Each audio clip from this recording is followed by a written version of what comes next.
2008, I got my first swastika on me. They were like trophies to me. Back then, I cherished each one of them because I wanted to be on top. Now, there's always that fear that somebody will take my life just because I want out of the game. When I started helping people leave extremist environments, I just realized that a lot of those people had tattoos. Tattoos like I had myself. Since we started the Erasing the Hate campaign, I think we covered up between 100 and 150 tattoos. Seeing all the hate tattoos I have on me, it's embarrassing. I don't like to be seen out in public with my shirt off. Back then, I thought it was great, and now it's embarrassing.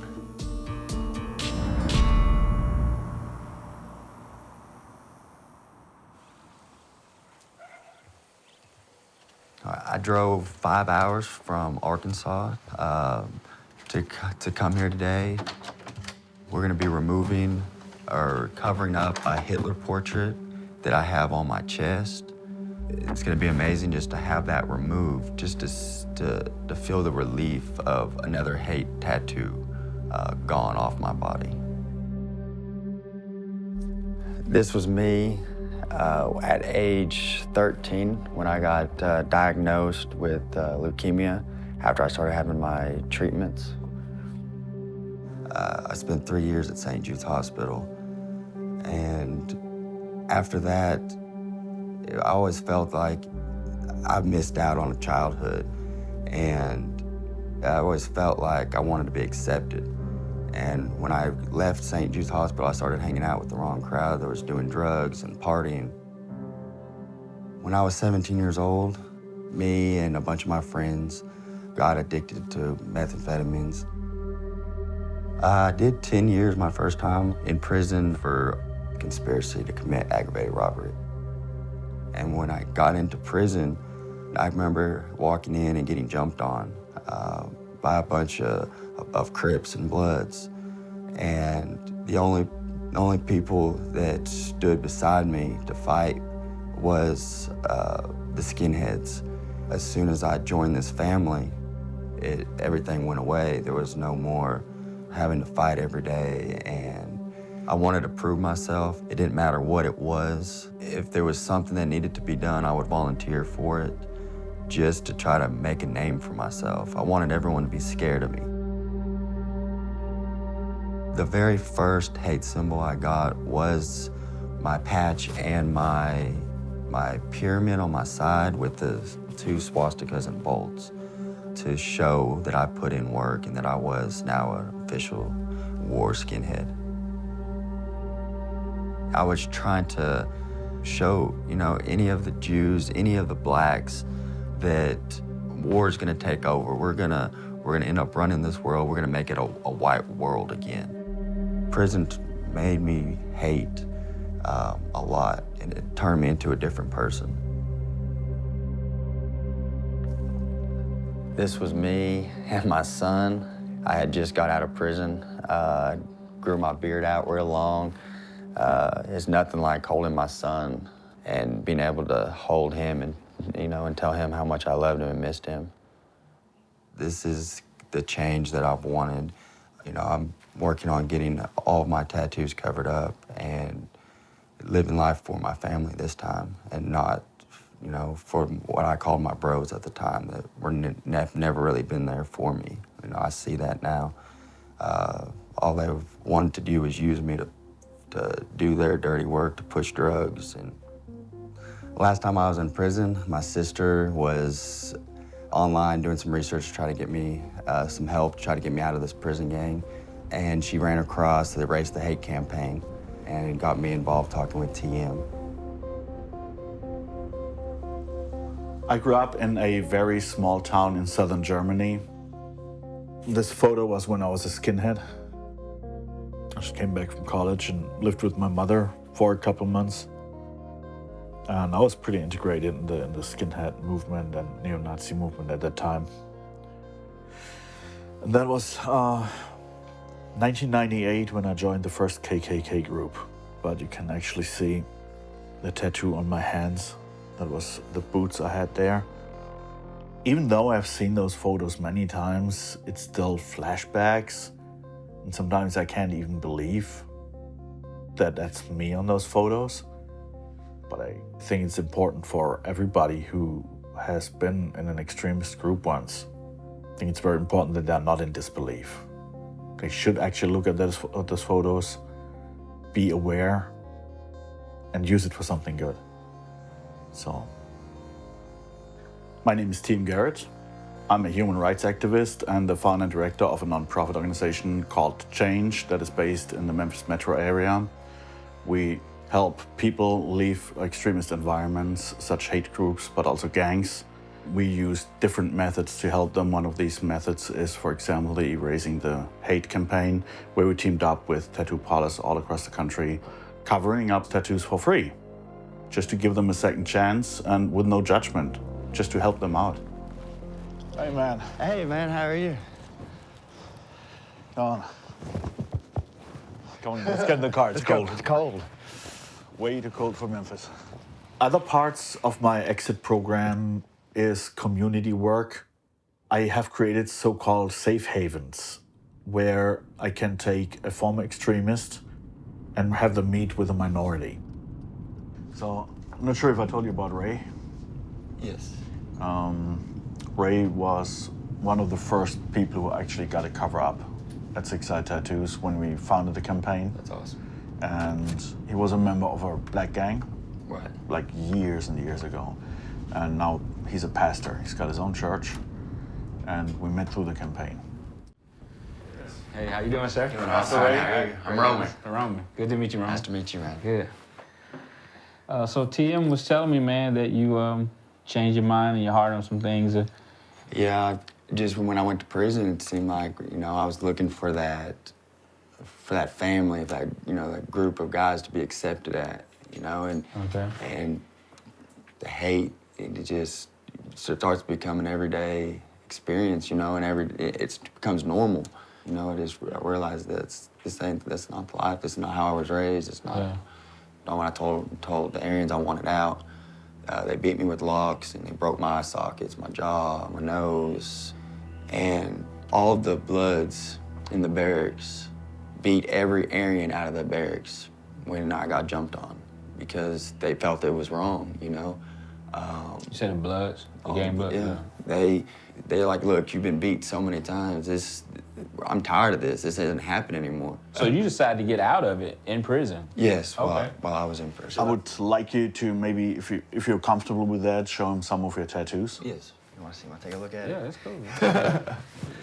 Here's the Hitler that they're fixing to work on right here. Oh, wow. And I'm covered, and it's the most embarrassing thing, you know. That This is my tattoo here. I got covered up.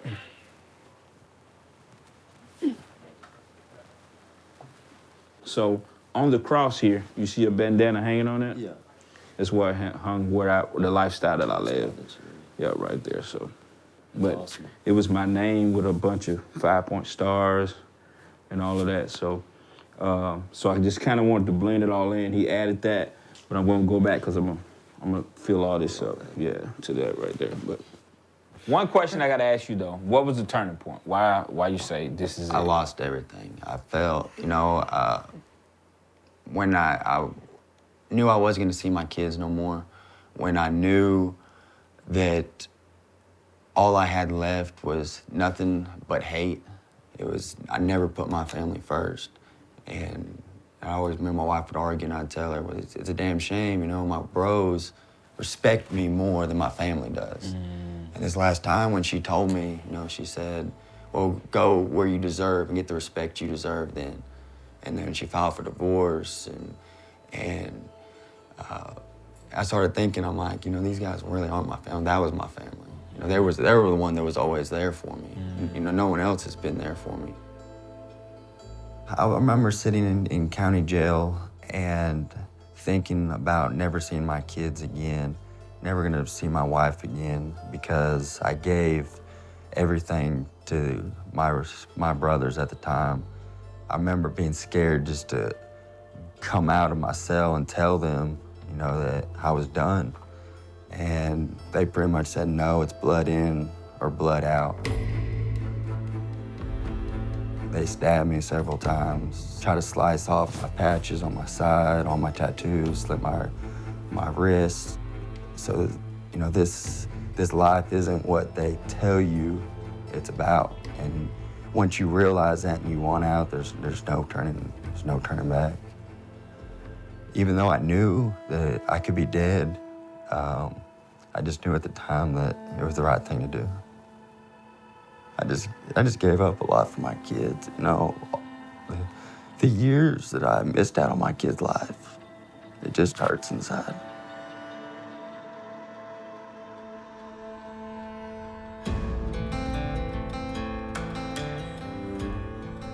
A lot of people can't, like in my case, can't afford just to go to a tattoo shop and have big pieces covered up.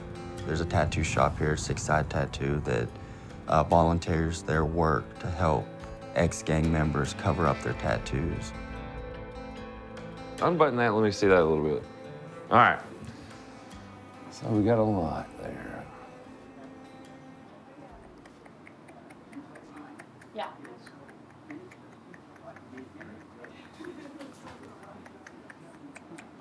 Are you opposed to skulls? No. Because that would work. Anything, you know, big and dark, you know what I'm saying? I mean, This is real light, so that's what I was, thinking too. yeah, we're gonna start in the middle, obviously. That's the most, well, the middle in that, you know, Yeah. is the most important thing I see, and the SS at the top. So I'm not really so much worried about the tower right now. I mean, eventually, of course, it will be a full chest piece covered up, but I'd rather focus on the important section, the 1488 and all that, you know. All right, so just give me a minute, I'll find some ideas to go off of. This particular tattoo is gonna be extremely challenging because it takes up so much space. It's gonna take quite some time to get the entire thing done.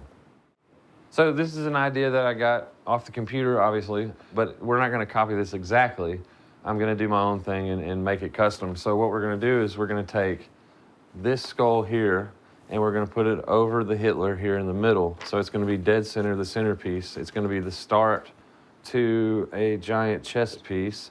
Okay. I I think it looks good. I think it'll be good. All right, well, I'm gonna draw it up and then you can relax for a minute. When I get it drawn, I'll call you. awesome. Thank All you. right, no problem. One of the main goals of the Aryan Brotherhood is to make sure that all of your tattoos are covered, and their policy is to burn them off or cut them off. But if they're not there anymore, they'll leave them alone, and leave me alone. So getting these tattoos removed or covered up has big potential for them to leave me alone and leave my family alone. I had several skinheads come after me. They had a homemade prison shanks, what they call a homemade knife. It's an ice pick, and metal locks that is on our lock box just to lock up our food. And they broke them off and wrapped socks around them and hit me in the head several times. I have scars on the sides of my head, stabbed me through the sides of my head. I had an ice pick go through my throat. I had ice picks go through my arms. We're trying to fight them off, through my hands. They stabbed me a couple times through my shoulder.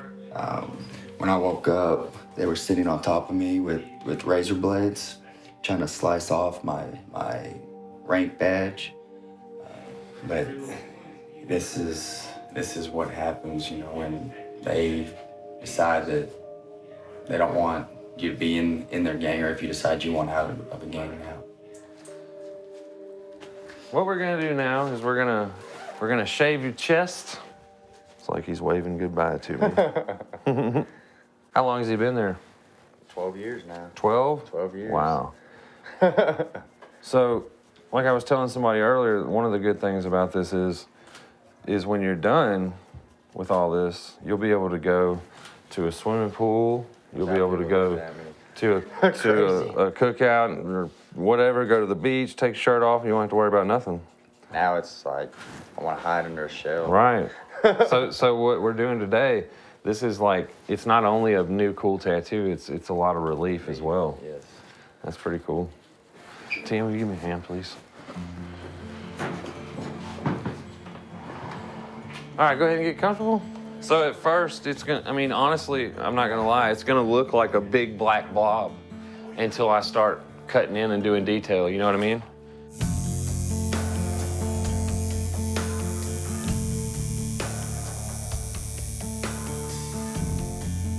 If you're in that white supremacist, white nationalist movement, you have doubts and you want to leave, but somehow you think it's easier to stay because society doesn't want you. They judge you for you staying in that group. And you have to have a hell of a courage to change your situation, because you have to maybe move to another town, you have to find new friends, maybe change your name. And when it comes to extremists, they also have to change everything they believe in. All of a sudden, they're nobody again. They have no identity anymore but being that former extremist.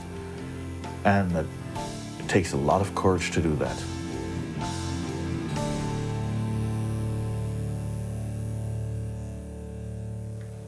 So since you're bleeding and shaking so bad, we will stop right there. But we have probably about 2 more hours on this piece for the squiggle lines and the shading and stuff, but that's a hell of a start. This is just the dark part. We lay down the dark base first, then we come back and refine it and put all the detail in it. So when you dive into this, you have to start somewhere, you know what I mean? And that's just the beginning. It's gonna be way bigger and better than that. Next time you see him, it'll be done, for sure. Once all my tattoos are covered up, I won't have to look over my shoulder anymore. I don't have to look at all the hate and feel like I have to live that hatred life anymore. I can just move on with my life and try to help maybe kids or people that have been through the stuff that I have, to try to better their lives, to stay away from the life that I lived. I'm hoping before someone just goes and joins a gang that they think twice, and they might remember me and know that this is a mistake, that they have more to live for than what I had to go through.